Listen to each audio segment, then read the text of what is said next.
The cabin gasped as the lights cut out and the plane dropped fast. An engine had failed. Then the second sputtered in the chaos. A flight attendant pointed down the aisle and yelled, "Her row 17 now same."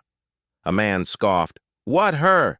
She probably thinks the cockpit's a tick-tock set, but the girl in row 17 stood without a word and walked toward the controls like she'd done it before.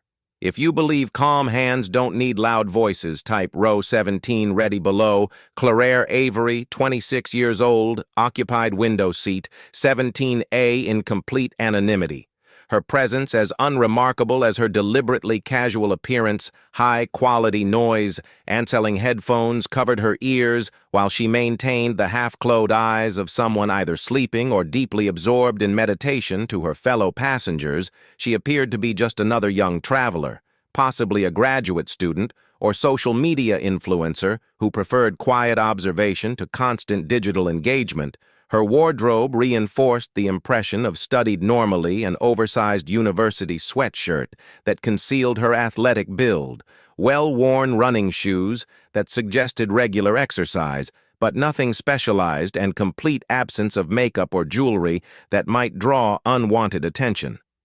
No smartphone remained constantly visible in her hands, like most passengers her age. She simply existed in peaceful solitude.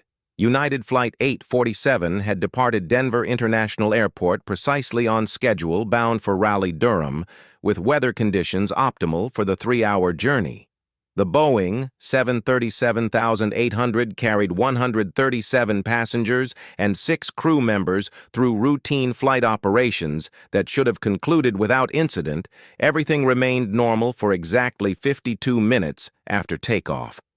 The first indication of trouble came as a sharp metallic pop that reverberated through the aircraft's structure, a sound that experienced travelers might dismiss as thermal expansion or normal mechanical settling, but which immediately caught Claire's trained attention. A subtle vibration began transmitting through the cabin floor, creating an almost imperceptible tremor that most passengers wouldn't notice, but which triggered every instinct Claire had developed during years of military aviation training. Then the starboard engine failed completely. Cabin lights flickered ominously before several sections went completely dark. Passengers throughout the aircraft released collective gasps of fear and confusion as the plane's smooth flight characteristics suddenly changed to an alarming downward trajectory. The port engine began producing irregular sounds, sputtering and losing power in a pattern that Claire recognized as imminent total failure. The aircraft dropped altitude, rapidly triggering automatic deployment of oxygen mask throughout the passenger compartment. Emergency lighting activated along the aisles, while a child's terrified screaming pierced through the general atmosphere of rising panic from the cockpit. A barely controlled voice transmitted through the intercom system. "Ladies and gentlemen, we are currently experiencing complete systems failure. Please remain seated with seatbelts secured while we assess our options." The lead flight attendant, Sandra Martinez, unbuckled from her jump seat and began moving urgently down the center aisle. Not toward the cockpit, but directly toward row 17, her destination clearly predetermined by some internal protocol that other passengers couldn't understand. Martinez shouted, pointing directly at Claire with obvious urgency. "Ma'am, in the window seat, we need you in the cockpit." Immediately, every passenger within hearing distance turned to stare at the quiet young woman who had spent the entire flight in unremarkable anonymity. A businessman across the aisle voiced what many others were thinking. She probably thinks the cockpit is just another TikTok recording studio. Another passenger added his own skeptical assessment. "They're seriously sending some college kid up front to help with this emergency." But Claire's reaction defied every assumption being made about her capabilities and background. She didn't display panic, confusion, or the desperate eagerness of someone trying to help beyond their qualifications. Instead, she calmly removed her headphones, folded them with practiced efficiency, and stood with the measured composure of someone accessing familiar muscle memory rather than responding to unprecedented crisis. She handed her small carry-on bag to the passenger beside her, nodded acknowledgement to the flight attendant, and began walking toward the cockpit with the steady gait of someone who belonged exactly where she was going. The cockpit presented a scene of barely controlled chaos that would have overwhelmed most civilian passengers. First Officer Williams had lost consciousness due to oxygen deprivation after secondary electrical systems had shorted out cutting power to essential life support equipment. Captain Rodriguez remained semi-conscious, his hands gripping the control yoke with desperate determination, but clearly fighting the effects of hypoxia and system overload. Claire entered the cramped flight deck with the confident familiarity of someone who had spent countless hours in similar high-stress environments. Without hesitation, she reached across the instrument panel and deactivated the emergency autopilot override that had been fighting against manual control inputs, immediately stabilizing the aircraft's erratic flight path. Her movements were precise and efficient as she began systematically checking instrument redundancy pathways and backup system configurations. "Ma'am, who exactly are you?" Sandra Martinez asked breathlessly, her voice carrying a mixture of hope and bewilderment at this unexpected development. "Claire Avery." She responded with matter-of-fact calm, while her hands continued working through emergency checklist procedures. "Former Air National Guard, 139th. Airlift Wing C-130 flight instructor, specializing in emergency operations, 4 years of intensive nighttime crisis management training, current civilian pilot certification with multi-engine commercial endorsement." The flight attendant's eyes widened with sudden understanding and relief. "You're actually a qualified pilot at 30,000 feet with total engine failure. I'm the most qualified pilot you are going to find," Claire replied, her attention never wavering from the critical task of aircraft systems assessment back in the passenger cabin. Confused murmurs were transforming into focused attention as word spread about the young woman who had seemed so ordinary just minutes earlier. A middle-aged executive who had witnessed Claire's purposeful walk to the cockpit turned to a seatmate. Is she really taking control of this aircraft? Claire was already implementing emergency procedures with systematic precision. She restored hydraulic pressure to critical flight control surfaces, established supplemental oxygen flow to the captain's position, and engaged manual trim control systems that would allow her to maintain stable flight without functional engines. Using her knowledge of regional geography and prevailing wind patterns, she calculated an optimal emergency glide slope that would carry them eastward towards suitable landing facilities while maximizing their altitude retention and distance coverage. "She's actually stabilizing our flight path," Sandra whispered to another crew member, her voice filled with amazement. "The aircraft is responding to her control inputs throughout the passenger compartment." The crew jokes and dismissive comments had completely disappeared, replaced by respectful silence, as people began to understand that their survival depended on the competence of someone they had severely underestimated. Claire's hands moved across the instrument panel with the fluid efficiency that comes only from extensive training and real-world experience under pressure. She compensated for the loss of engine power by optimizing the aircraft's aerodynamic configuration, adjusting wing flaps and control surfaces to achieve maximum glide performance. Her voice remained steady as she communicated with a semi-conscious Captain Rodriguez. "I need you to stay with me. We're going to execute a dead stick landing, but I need your help with the checklist verification." The transformation in cabin atmosphere was remarkable.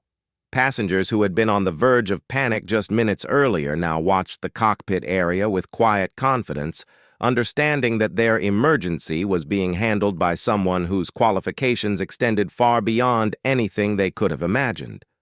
Claire's presence had shifted the entire dynamic of the crisis from desperate chaos to controlled emergency management, proving that confidence often exists in the most unexpected places, waiting for the right moment to reveal itself. When circumstances demand exceptional skill and unshakable composure, if you've ever witnessed silence become the most powerful force in a crisis situation. Share this story with someone who has underestimated the quiet professionals around them. Air traffic control at Greensboro High Point Airport had already initiated full emergency protocols after losing radio contact with Flight 847's original crew.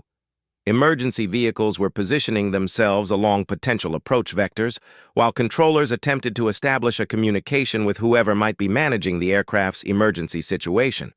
The facility's operations center buzzed with controlled urgency as senior controllers tried to understand the scope of the crisis they were managing. Flight 847.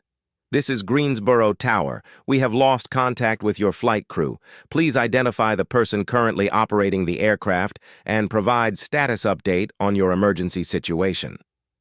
Claire reached for the radio microphone with steady hands, her voice cutting through the static with professional clarity that immediately commanded attention throughout the control facility.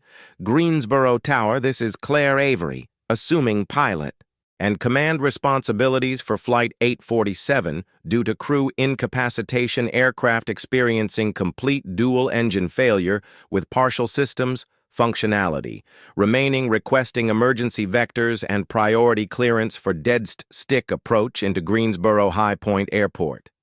The primary controller froze at his station, his hand hovering over his response controls as he processed the implications of what he had just heard. Flight 847, did you say? Claire Avery, please confirm pilot identification and qualifications. Before Claire could respond, a different voice broke into the emergency frequency with unmistakable authority.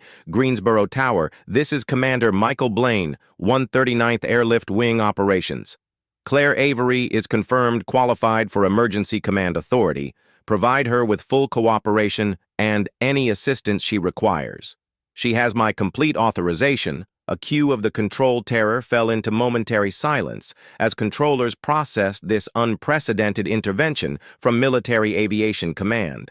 Then came the response that would clear the way for what followed. Flight 847, you are cleared for unrestricted emergency approach. You have absolute priority for all airspace and runway access. Fire crash crews are standing by. Claire's hands remained remarkably steady as she began the complex process of configuring the powerless aircraft for what would essentially be a controlled crash landing.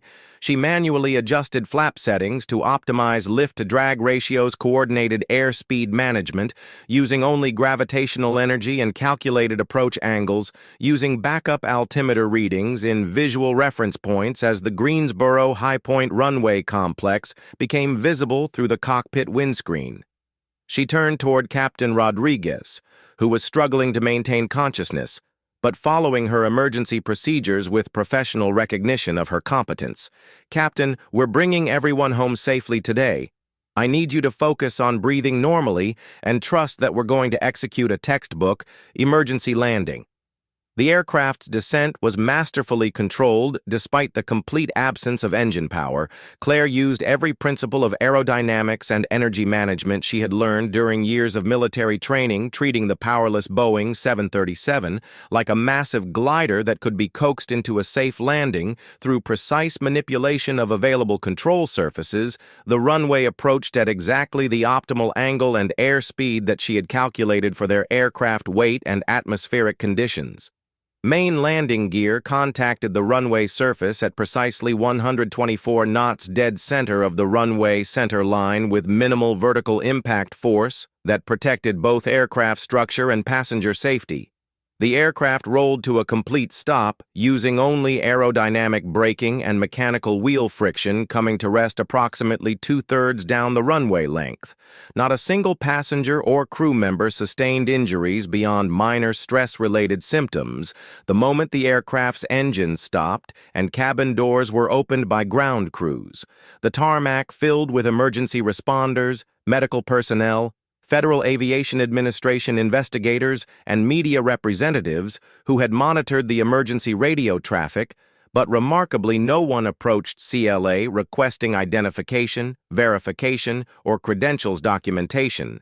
Every aviation professional present, from air traffic controllers to emergency response coordinators, simply nodded with the respect accorded to someone whose performance had spoken louder than any documentation could have provided. Her emergency landing would be studied in aviation training programs as a textbook example of skill under pressure. National news outlets covered the incident extensively, though their reporting focused primarily on the dramatic nature of the emergency rather than the specific qualifications of the person who had prevented what could have been a catastrophic loss of life. Unidentified woman successfully lands commercial airliner after complete engine failure became the standard headline across major networks and aviation publications. Worldwide television footage showed blurry images of Claire stepping down the aircraft stairs, hood pulled up over her head, eyes focused straight ahead, moving with the same unremarkable composure she had maintained throughout the crisis. To casual observers, she appeared to be just another passenger grateful to have survived a frightening experience. But within military aviation communities and professional pilot networks, her name began circulating with the kind of respect reserved for individuals whose competence had been demonstrated under the most demanding circumstances. Possible comments appeared on restricted aviation forums, accessible only to certified military and commercial pilots. Claire Avery used to train our emergency descent instructors at the 139th. Her simulation performance records were legendary. Her service record was impeccable, so impeccable that most people never heard about her because she never needed remedial training or special recognition. She didn't leave military service because of dissatisfaction. She just stopped needing to announce herself to prove her capabilities, dead stick landing a 737 with passengers aboard. That's something most of us practice in simulators, but pray we never have to execute in reality. 1 week after the emergency landing, Claire discovered an envelope that had been delivered to her apartment address, not through normal postal service, but hand-delivered by someone with access to her personal information through military channels. The correspondence wasn't from United Airlines, Federal Aviation Administration investigators, or media representatives seeking interviews about her heroic actions. Instead, it contained a brief handwritten note on official military letterhead: Claire, some pilots fly with official clearance and regulatory authorization. You fly with something more valuable: absolute certainty and unshakable competence under pressure. You're cleared for any airspace, anytime, any conditions, respectfully. Commander Michael Blaine, 39th Airlift Wing. Claire didn't post about the flight on social media platforms or seek recognition for her actions during the emergency. She didn't grant interviews to aviation magazines or participate in the media attention that continued for weeks following the incident. She simply returned to her normal routine and quiet life, confident that her actions had spoken more effectively than any amount of publicity or self-promotion could have achieved. However, she did notice an interesting change in her subsequent commercial flight experiences every time she booked airline tickets for personal or professional travel. Row 17 mysteriously remained available, never assigned to other passengers, never blocked for operational reasons, never unavailable due to overbooking or aircraft configuration changes. The seat remained open quietly without explanation or fanfare. Flight crews seemed to recognize her name during check-in procedures, though they never made any direct comments about her background or the emergency landing that had made her legendary within aviation circles. Gate agents would ensure she had priority boarding privileges. Without being asked, air traffic controllers at various airports began recognizing her voice during private pilot communications, though they maintained professional protocols while providing her with expedited clearances and preferred routing. The aviation community had quietly acknowledged that some people earn their place in the sky through demonstrated competence rather than bureaucratic credentials, and that the most valuable qualifications are those proven under pressure when lives depend on performance rather than paperwork. For more stories, where calm hands rewrite emergency protocols and quiet competence saves the day, subscribe to Ironheart Stories.